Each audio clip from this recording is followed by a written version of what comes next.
Now we're going to go live on YouTube and all that fun stuff. Okay, cool. Welcome, everybody. We are live.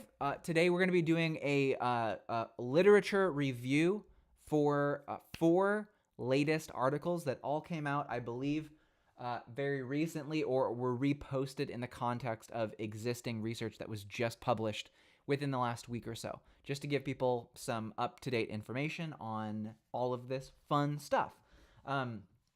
So before we go into it officially, I've posted a ton of stuff in the chat. We're going to do a quick breathing session just to get our vagus nerve activated. So here's how it goes. You're going to take a deep breath in.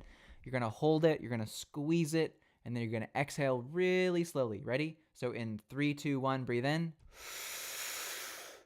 Hold and squeeze.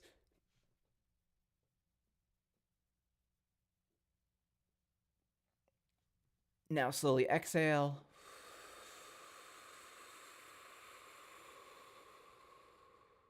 Very good. Okay, good. All right, so let's crack into this. So for today, the first thing that we're going to talk about is a really interesting article about the master controlling of metabolism in the liver.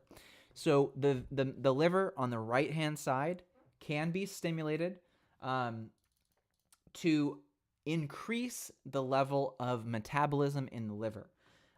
This article specifically states a groundbreaking study published in the Journal of Metabolism highlighted the crucial role of the vagus nerve as the master controller of metabolism, specifically in the liver. The study demonstrated how the vagus nerve influences metabolic processes within the liver, emphasizing its significance in maintaining overall metabolic balance. These findings have opened up new possibilities for potential therapeutic interventions targeting the vagus nerve to regulate liver metabolism. That's huge. Next article, stress and intestinal permeability. Another intriguing study conducted by researchers, which is article number 2, has revealed that stress can increase intestinal permeability. That means that chronic stress may disrupt the integrity of the intestinal barrier, allowing for more harmful substances to pass through more easily into your intestines. This is really bad and can cause really bad dysbiosis. So you got to be careful about stress management. Chronic stress is a big killer. Considering the close connection between the gut and the vagus nerve, these findings suggest that stress-induced changes in the vagus nerve could contribute to intestinal health issues. So making sure that you do keep your vagus nerve active and healthy and engaged can be really, really good. Next article, mitochondrial dysfunction and depression. This one's pretty remarkable. So mitochondrial dysfunction, which refers to impaired mitochondrial function, obviously, which is the ATP, basically cellular energy producer across your entire body, that has been associated with various health conditions when it goes haywire. So a comprehensive review that I posted here, article number 3, highlights the vital role of mitochondrial dysfunction in the etiology of depression. So mitochondrial dysfunction can cause depression. A lack of energy in your brain can cause the sensation of depression. Not necessarily just things like life being hard. Hardness of life does not specifically lead to depression. It's usually going to be mitochondrial dysfunction. And mitochondrial dysfunction happens because of chronic stress leading to liver immobility and impairment, which then leads to mitochondrial dysfunction, which then leads to depression. So it really comes back to managing stress by keeping your vagus nerve healthy. Do you see the connection? And then lastly, so this is interesting as well. Still on the mitochondrial dysfunction in depression, interestingly enough, stimulating the liver where the vagus nerve goes to the liver, which is called the hepatic portal vein region of the vagus nerve. Interestingly, stimulating the liver where the vagus nerve exerts its control over metabolism might offer a potential treatment avenue for depression. This novel approach deserves further exploration and evaluation for sure. So probably stimulating your liver could be a really good idea. Just saying. And then lastly, the last article we're reviewing, traumatic memories and vagus nerve dysfunction. This one is interesting. Traumatic memories can have profound effects on an individual's mental and physical well-being. Recent research has revealed a fascinating connection between traumatic memories and vagus nerve dysfunction. The dysfunction is known as somatic sensory innervation or interoception, that's what's disrupted. Disrupts the mind-body connection. Understanding this link could potentially pave the way for novel therapeutic approaches in treating trauma-related disorders. So you can see now that trauma-related disorders that cause decrease in the vagus nerve, which causes a decrease in liver function, which causes a decrease in metabolism, which then causes a decrease in mitochondrial function, which then leads to depression. So you see, a traumatic memory can influence the function of the vagus nerve, the liver, metabolism, mitochondria, leading to depression. So a traumatic event doesn't necessarily have to lead directly to depression. Uh-oh. For some reason, my phone is showing up on my screen because I got a text message. So that's interesting. I didn't know I had that feature. Anyway, weird, but okay. That's a first. So in the model that we've showed today, let's do a quick review. This is really interesting. We've connected 4 papers that all talk about the innervation and the function of the vagus nerve, mitochondria, the liver, and trauma. And so basically, here's what it says. The latest research in the world of the vagus nerve and stimulation continues to shed light on intricate mechanisms underlying the overall influence of the vagus nerve on various physiological processes, connecting psychosocial health to biophysical health in the body. From its crucial role in liver metabolism and its impact on intestinal permeability, and its implications in depression and trauma-related disorders, the vagus nerve holds immense potential for future therapeutic interventions. As scientists delve deeper into understanding this fascinating neural pathway, we can expect even more groundbreaking discoveries that will revolutionize our approach to healthcare. Okay? So, I'm not sure what's going on with the Facebook thing, but if I post the things with the links, it doesn't let the links go. But yeah, Jody, you're right. Ain't technology fantastic? It's true. But if I'll post this in the main Facebook group, and it should populate all the links with hyperlinks. So I'll post that right after I do this video. So if you're interested in exploring it more, you can read more. But yeah, basically to run through here real quickly. First, we did a study on the vagus nerve as a controller of metabolism by way of regulating your liver. We also found that stress can cause intestinal permeability. Intestinal permeability leads to infection of the vagus nerve, which causes dysfunction in the liver, which then mitochondrial dysfunction leads to depression. Depression can be caused from a very long chain from traumatic experiences and traumatic memories that are still unresolved, essentially. And that's through a process called interoceptive disawareness or somatic dysfunction, somatic awareness dysfunction. So the key thing that it comes back to is the combination between what does stress and the vagus nerve have in common.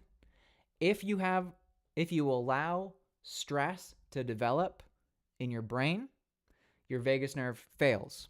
If your vagus nerve fails, your gut gets dysbiotic, your liver stops producing metabolic enzymes, your mitochondria can't process energy requirements, and then your brain gets depressed. So it's a lot easier to modify physiological, neurological components in your body than to go to talk therapy. I have seen time and time again that folks that follow our vagus nerve stimulation protocol and they're stimulating their vagus nerve on a consistent basis, they're sonicating their vagus nerve, is that they no longer feel the need psychologically at all to even need to go to therapy. I don't ever tell them, hey, I think you should stop going to therapy. I encourage people to go to therapy. In fact, we've had many psychiatrists and psychologists work on my program from the inside out to do work with clients as they're going through the program. Currently, we don't do that because we've seen that telemedicine and telehealth is so pervasive today that many people already seem to have an online therapist. So the facts remain is that if you're stimulating your vagus nerve, you might be preventing a couple of things.